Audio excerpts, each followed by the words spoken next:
If we don't pay attention to Venezuela, we might end up seeing them as another Cuban Missile Crisis. We know planes have been flown in repeatedly from Iran over the years into northern Caracas, or northern Venezuela near Caracas. What is going on? What are they doing?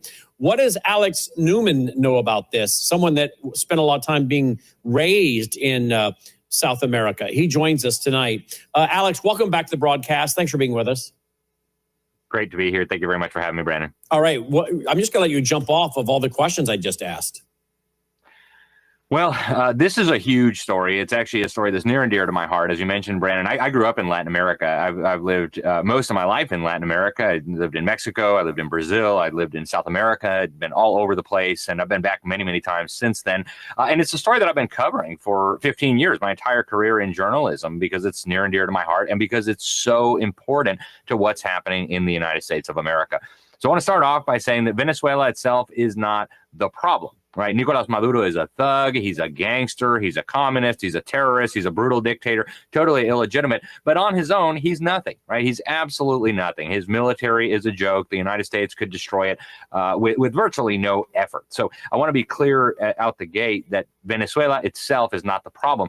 Venezuela is a tentacle of a massive beast that now, unfortunately, has the United States in its grasp. And I'll start going back in time a little bit. In 1990, there was an organization that was formed, really an alliance, an umbrella organization. It was formed in Sao Paulo in the year 1990, called in English the Sao Paulo Forum. In Portuguese, the Foro de Sao Paulo. In Spanish, el Foro de San Pablo. And this was founded by Luiz Inácio Lula da Silva, the Marxist wannabe dictator of Brazil, Fidel Castro, the mass murdering dictator of Cuba, the Sandinistas, the mass murdering communist terrorists in Nicaragua, and of course the FARC, the mass murdering communist narco terrorists in Colombia. In English, it will be the Revolutionary Armed Forces of Colombia. For 50 years, these barbarians bombed and murdered and tortured civilians, children, absolutely grotesque organization, and they funded their activities through drug trafficking into the United States and other extortion, kidnapping, things like this. So this group came together, and their goal was, as they actually explained in 1997 at their meeting, to reclaim and regain in Latin America what had been lost in Eastern Europe. At that point, you know, the Iron Curtain was coming down around 1990. They wanted to rebuild communism and fortify it in Latin America.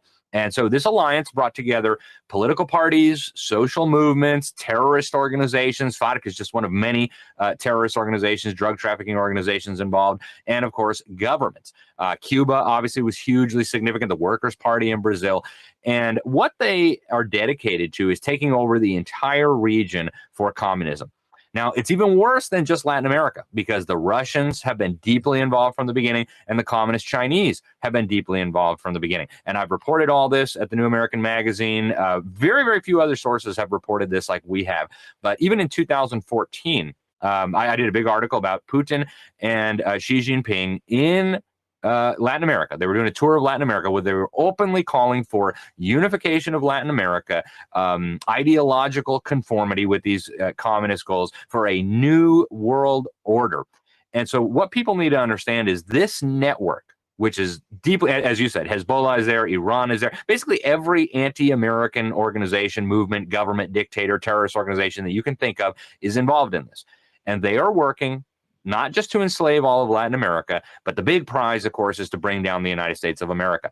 Barack Obama, Joe Biden, subversive elements of our Central Intelligence Agency, George Soros, and a whole bunch of other nefarious actors, very much including the Council on Foreign Relations, have been aiding and abetting this network for decades. Okay. And it's at the point where Julia Swig, who was the director of Latin American Studies at the Council on Foreign Relations, open Castro apologist, bootlicker for the revolution.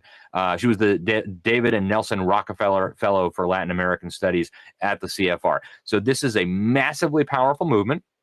After Obama and Biden were able to open up the borders, they flooded this country with their intelligence agents, with their terrorists, with their military operatives, with their special forces. They are positioned all over the country. And by the way, it's almost impossible to determine where the governments end and the drug cartels begin. And Venezuela is a perfect example of this. El Cartel de los Soles, one of the most powerful, wealthy cartels in the world, is essentially the Venezuelan government, right? They fly their drugs in on Venezuelan government planes, military planes. The intelligence agencies are all involved. It is a massive moneymaker. And so what they do with all this money from the drug trafficking, from the oil, and from everything else is they rig elections in other countries, they foment revolution, they buy weapons for terrorist organizations. And again, they are in our backyard, literally in our country at this point, and very, very few people, unfortunately, are paying attention. So this is why President Trump is bombing these boats, which I have no problem with. I know some people, are worried about the constitutionality of it and whatnot, but I think since Thomas Jefferson, we've been going after people on the high seas that are coming against the country, right? So I'm not sure I have a big of a problem with it, but this seems to be really the goal is giving a warning to Venezuela and moving in quicker. And now we're hearing, of course, about the U.S. moving more and more into the area, into the region to maybe do something. We're even reading about, here we go, the headline here from this network that we're getting a base in Puerto Rico. And maybe, again, this is all getting ready to move against Venezuela. What are you hearing about that? Yeah, there are huge amounts of military assets being positioned. We've got a giant aircraft carrier off the coast there now. We've got thousands of troops at the ready. Leaked information, I have not been able to verify it, but the president has authorized CIA activities in Venezuela. I wouldn't trust the CIA as far as I could throw them. And by the way, if you talk to the good guys within the CIA, they'll tell you the same thing. There is some nefarious stuff going on in the CIA. CIA has known all about this. So has the Department of State all this time. And for whatever reason, they've either done nothing or they've helped this network take over more and more of Latin America. So I think Donald Trump and some of his key people have a good understanding of what's going on there. I have absolute confidence that Pete Hegseth is the right man for the job. I will say off the gate, I am not a guy who likes war. In fact, if anybody who knows me or has followed my work for the last 15 years know I'm about as anti-war as they come. And I don't want war here. I don't think war is the solution. However, they have already declared war on us. That's the thing that we're not understanding here. They are in a war against us with the communist Chinese and the Russians and the communist networks in Latin America. They are already waging war on us. So I would like to find a peaceable solution to this where Donald Trump makes it clear to them that these kinds of activities are not going to be tolerated. These things are going to be dismantled immediately or there are going to be consequences. I do think Congress needs to get involved. I like President Trump. I agree with a lot of what he has done. But I think our Constitution is very clear. War requires a declaration of war. We need our lawmakers, our elected representatives, to have a sense of what's going on and to have an opportunity to weigh in here. I do not want war, to be clear. However, if it comes to it, it would be very wise for the administration to be prepared. And right now, when you look at what's happening with Russia, when you look at what's happening with China, when you look at the role of Venezuela in all of this, I'm afraid that we may be marching inexorably to war. And the Trump administration needs to take steps, prudent steps and precautions to make sure that we are prepared for whatever these evildoers, whatever these networks may be preparing for us.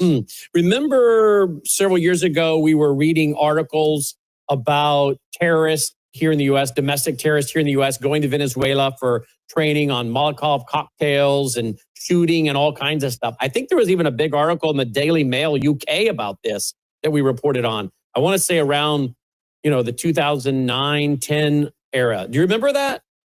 Brandon, they don't even hide this anymore. The leaders of the burn, loot, and murder, the Black Lives Matter movement, were down in Venezuela. They put pictures of themselves hugging the mass murdering dictator Nicolas Maduro and posting on X that, oh, it's so great to be in a country with intelligent political discourse, like the kind where we torture and arrest our political opponents. That's the level of brazenness that we're dealing with here. We have terrorist movements in the United States openly going to Venezuela, openly going to Cuba, cavorting with mass murderers who fully believe in destroying our country. And I'll say this too, Brandon, this is not a new problem. Okay, this has been going on for decades. Go back to the 1960s and the 1970s when we had the Weather Underground maniacs blowing up bombs. They bombed the Capitol building. They bombed the State Department. They bombed the Pentagon. They murdered police officers in this country. And then they bombed the funerals of these police officers.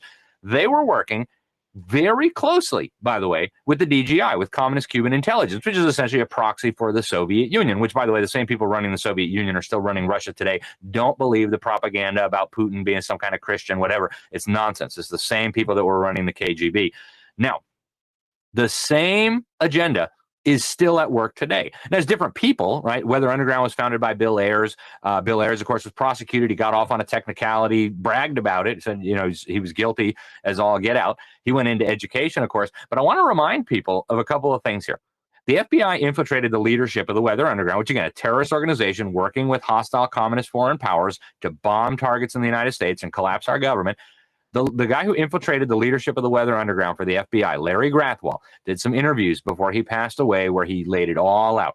He said the leadership of the Weather Underground was preparing to foment a revolution in this country, and their plan was, and he articulates this, anybody can go watch this interview, they were going to invite hostile communist foreign powers into our country to occupy different parts of the country, the communist Chinese, the North Koreans, the Soviets, the Cubans, etc. Everybody was going to get their own little piece of the country to occupy. And they were going to build, he said, a network of re-education camps across the American Southwest where they were going to put counter-revolutionary Americans, which would, of course, include you and me and anybody else with two brain cells to rub together that doesn't believe in satanic, murderous Marxism.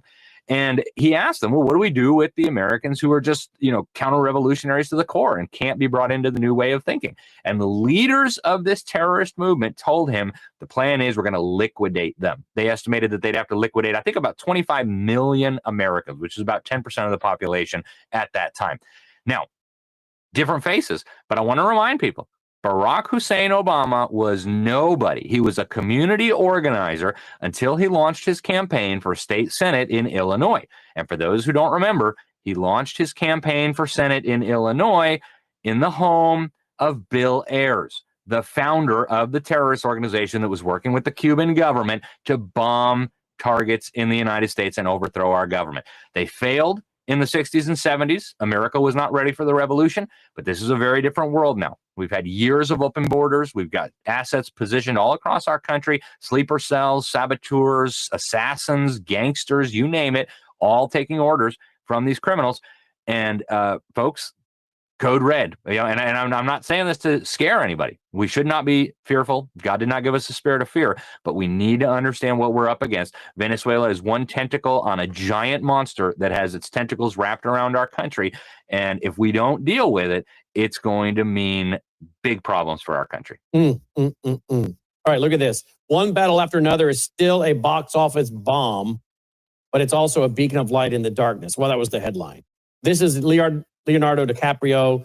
I don't know if you know anything about the movie, but it is basically a modern day Weather Underground bombing, cultural, Marxist, full out Marxist, going after ICE and trying to free illegal aliens and bombing their sinners to get them out, get them free, etc. War with the government. Did you know that was in the theaters a few weeks ago? It bombed, by the way, here. Pardon the pun. Did you know about that? I did hear about that. And Brandon, there's something else too. The president of Colombia, Petro, who's, by the way, through and through communist, Barack Obama and George Soros helped hand FARC Colombia, literally. And I've done some very important reporting on that at the New American.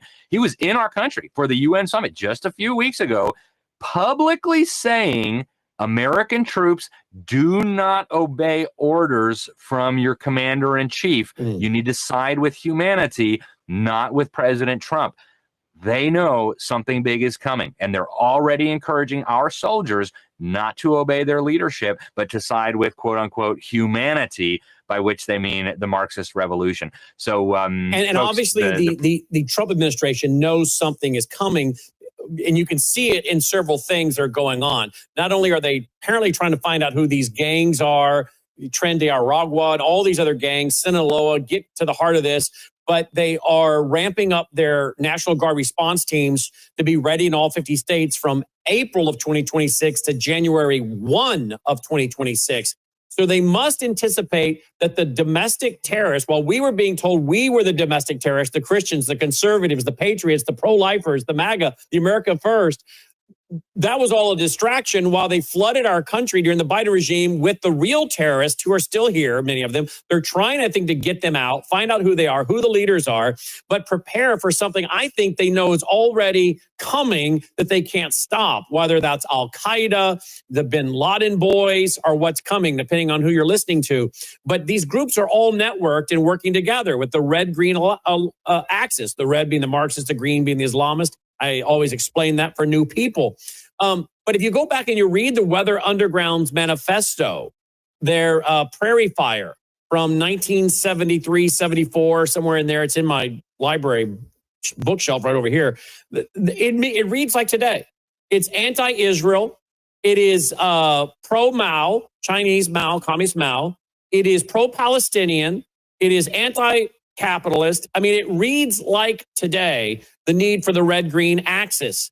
And I want to go back to what you mentioned. I had the chance to interview Larry Grothwald before he died. It's in the vault, folks, for those of them who are members at worldviewtube.com/vault.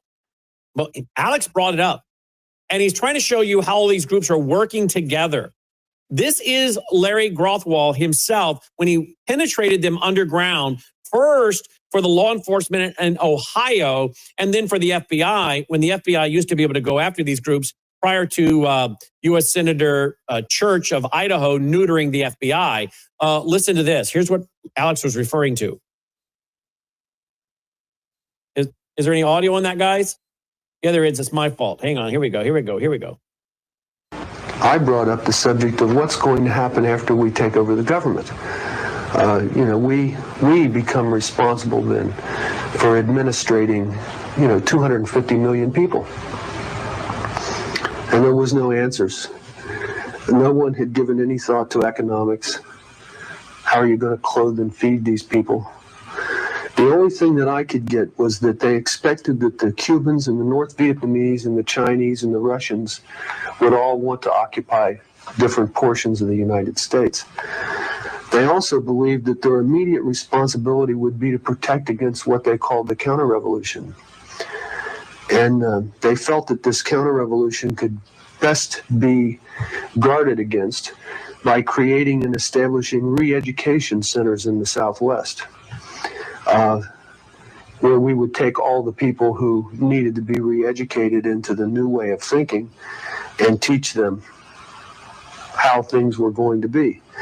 I ask, well, what is going to happen to those people that we can't re-educate, that are die-hard capitalists?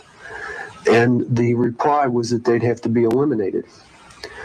And when I pursued this further, they estimated that they would have to eliminate 25 million people in these re-education centers.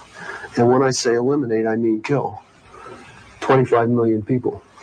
I want you to imagine sitting in a room with 25 people, most of which have graduate degrees from Columbia and other well-known educational centers, and hear them figuring out the logistics for the elimination of 25 million people. And they were dead serious. Yeah, they were dead serious. And I interviewed him again. It's at worldviewtube.com/vault. Just type in Larry Grothwald. So this is who they're working with. These are the people that the modern day Marxist and Islamist are working with. Remember, the head of CARE, Council of American Islamic Relations, which of course comes from Muslim Brotherhood, which gave birth to Hamas in 87, which are here in the country. They just arrested, by the way, a guy in Louisiana who took part in the terrorist attack of October 7th in Israel. They arrested him in the U.S. Some of those people are here ready to do October 7th in America, believe you me. But remember, the head of CARE, who's tied back to Hamas and Muslim Brotherhood through that line, said, Black Lives Matter is our matter. Black Lives Matter is our campaign. The Islamists and the Marxists are united. I want you to comment on this. Here is, back in our vault, my radio show from December 13th, 2010. December 13th, 2010, okay? Look at what we've got here. We're talking about Iran places long-range missiles in Venezuela. Venezuela acquires 1,800 aircraft missiles from Russia, okay? That was in 2010. Here's another one. This is from an article on our website in 2013. And what's very interesting, I'll do the old Control F. There it is, Venezuela. Admiral Lyons. Admiral Lyons was a highly decorated, you knew him, didn't you? Admiral Lyons. I did, yes. Tell our audience how credible he is before I tell you what he said. Incredible military leader, one of the greatest men of the modern era in terms of understanding what was really going on. Yeah, well, here's what he said from 2013 when he was asked about Venezuela. He said that Venezuela, let me do the old Control F on Venezuela again and grab it, Venezuela. He was warning that they're in our backyard. He said, here's what he said. We have Iranian operational missile bases today in Venezuela, fully operational. They've been able to accomplish what the Soviet Union tried to do in Cuba in 1962. We have cities in the United States today which are under the threat of those missiles that are in Venezuela. It needs to be addressed. In fact, they should be forced out of there post haste. Either take them out or we'll take them out. I don't see that happening. Now, again, this was by Admiral Ace Lyons. This was on our website back in 2013. You want to comment on these two things? He was exactly right then, and the problem has only gotten much, much, much worse since then. Barack Obama, as I mentioned, deliberately aided and abetted this network. I mean, it was at the point, Brannon, where they were openly intervening on behalf of key operatives for the Sao Paulo Forum. If you look, for example, in Central America, when one of their FSP members was being ousted because he was a criminal, the Obama administration openly intervened and said, you must restore him to power. Manuel Zelaya in Honduras. We saw Barack Obama openly praising and promoting Luiz Inácio Lula da Silva in Brazil as the most popular leader in the world. This is a guy who was convicted for his role in Operation Lava Jato, which was the operation that uncovered the crime spree. They were basically looting public coffers and using that money not just to build themselves nice houses and things like that, but to get communists and socialists and revolutionaries elected in other countries. So Obama aided and abetted this. The problem is much worse today than it was in 2013. And unfortunately, we are in a worse situation today when it comes to being able to deal with it because we have been economically weakened. We've been militarily weakened. And I don't think you can understand any of this without understanding what Soviet defectors started warning us about in the 1980s, about the long-range disinformation plan, that they were going to have a phony collapse of the Soviet Union, that by the time this was all over, by the time they had weakened America enough, they were going to bring about what this whistleblower Anatoly Golitsyn described as a second October revolution, where the communists in Moscow, the communists in Beijing, and their communist allies around the world, cooperating closely, of course, with the Islamists and Iran and others, were going to try to basically bring the entire world under the control of this international network. And the one piece of the puzzle that people are missing, you know, when we talk about the red-green axis, I add to that the blue element of it, which is the globalists. They're all working together. George Soros has been a key enabler of all this. Barack Obama, Joe Biden, all these people have been key enablers of this. So you've got the globalists, the Islamists, and the communists marching in lockstep against the last bastion of liberty and Christian civilization, and that's what's left of the United States of America. Oh, look at this. The Trump administration is preparing a new mission in Mexico to target drug cartels, according to NBC News. The plan involves deploying American troops and intelligence officers to strike drug labs and cartel leaders inside Mexico. How close is Mexico working with Venezuela? And you believe these governments are basically narco drug states, both Mexico and Venezuela, right? There's no question about it, Brandon. Everybody knows this. And I want to be clear here. There's a little caveat. Not every government official who works with these cartels is necessarily willingly doing it. You know, in Mexico, and again, I spent 7 years in Mexico. I lived more time in Mexico than any other place in the world. I've gone back many times since. I have a lot of friends and contacts down there still. They have a saying down there. It's called plomo o plata. In other words, plomo is lead, plata is silver, is what it means, money. And so they go to these judges, these police chiefs, these senators, these politicians, and they say, look, you can have plomo or you can have plata. In other words, we'll either murder you and your family, we'll shoot up your house and kill you all, or you can have $100,000 dropped into an anonymous bank account, and you can use it for whatever you like. So lead, for a lot of people, lead or silver, that's the saying? That's right. Plomo o plata, lead or silver, lead or money. The lead being the lead bullet. So you can take the bullet or you can take the money. And a lot of them, of course, and for a lot of them, they know it's true, Brandon. I mean, they see their mayor hung, headless from a bridge. They know if I don't cooperate with these guys, they're going to kill me and my family too. Well, how many of them did we just see one elected and his head ended up chopped off on the top of his own car? Yeah, and that's routine in Mexico. And this is the problem we're dealing with. We're dealing with satanic evil. Okay, so in the last 3 minutes I have, how concerned are you then that Iran is working with the drug cartels in Mexico? Again, I've talked about it for a few years, and that is all the drug tunnels between Mexico and the United States that, again, Todd Bensman has said, look, these drug cartels, They're about money. So if they get as much or more money smuggling people for sex trafficking, because you can use a drug up one time, sex trafficking pays over and over, or taking money from the Iran to help build their tunnels to smuggle bioweapons or small nukes or other things through, they'll do it. They're all about the money. How concerned are you that the drug cartels are working with the Islamists and that they are actively still infiltrating America? We just found another tunnel here recently, the last few weeks we've reported on it coming into the U.S. How concerned? I mean, you think about things like the Tom Clancy movies, right? And you're thinking Clancy was writing a lot of this stuff based on reality, not just fiction. Yep. And I'm extremely concerned, Brandon, and anybody who understands what's going on is extremely concerned. And the reality is this is about more than just money. The money is the means to an end. Yes, the cartel doofuses get to have nice houses and fancy cars and gold-plated AK-47s, but the real reason that they're after this money, through the drug trafficking, through the human trafficking, through the oil, through the money that they're looting from state-owned enterprises across Latin America, is not so that they can live in big mansions. It's so that they can enslave humanity under this system and bring down the United States of America. We need to stop thinking of the cartels as just criminal organizations. They are criminal organizations that are tentacles on a much bigger beast with the objective not of making money. Right? It's not just about making money. It's about funding the revolution that they hope will eventually bring down our country. And some of the globalists are using them as the junkyard dogs to destabilize the Western societies, right? Oh, yeah. And they use them for assassinations. You have a problematic person. You have a cartel hitman go take them out.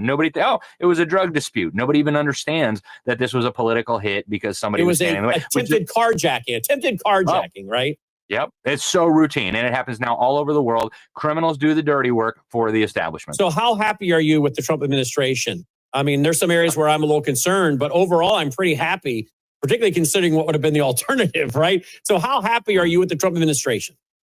I'm very pleased that the Trump administration is taking this seriously. He's got a lot of good guys working for him on these issues. I'm grateful for that. This is a huge problem. I think he needs to go to the American people and to Congress with this so that people have an understanding of what we're dealing with. And I think he needs to do it now. So you think that's why these national strike forces are being stood up much quicker? 100%. So they know something's in the wind. Absolutely, they do. And you're preparing your family accordingly, aren't you? I am. And I would urge everyone else to do the same. And I am as well. LibertySentinel.org, LibertySentinel.org. Check it out. We also carry his broadcast on the weekends, don't we, guys? Yep, we do. They're telling me at worldviewtube.com. And you can pick up all of his writings and everything at LibertySentinel.org. As always, Alex, thank you for making time for us. Thank you so much, Brandon. Really appreciate it. Alex Newman checking in, LibertySentinel.org. Wow. We'll be right back after this break.